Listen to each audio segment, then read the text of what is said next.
মা আমি না আজকে একটু মায়ের বাড়িতে যাচ্ছি। মা আমাকে ফোন করে বললো অনেকদিন দেখে না, খুব দেখতে ইচ্ছা করছে। তার শোনো বৌমা, প্রতিদিন না বাপের বাড়ি করবে না। অত বাপের বাড়ি যাওয়ার কি হয়েছে?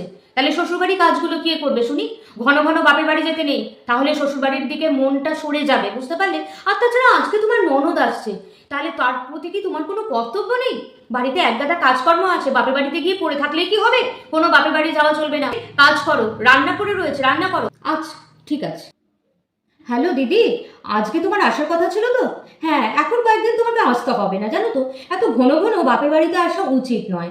কি বলো তো, শ্বশুর বাড়িতে একটু মন বসাও। শ্বশুর বাড়ি থেকে বাপের বাড়িতে ঘন ঘন এলে না তোমার শ্বশুর বাড়িতে মন বসবে না। তোমার তো খুব চোপা। দাঁড়াও, আজকে আমার ছেলে আসুক অফিস থেকে, তারপরে তোমার ব্যাপারে সবকিছু বলছি। কেন মা, আপনিই তো বললেন বাপের বাড়িতে নাকি বেশি ঘন ঘন আসতে নেই, তাহলে শ্বশুর বাড়ি থেকে মন সরে যায়। আমি তো তার জন্যই দিদিকে বললাম যে বাপের বাড়িতে বেশি আসা উচিত না, শ্বশুর বাড়িতে থাকো, ওখানেই মনটা দাও।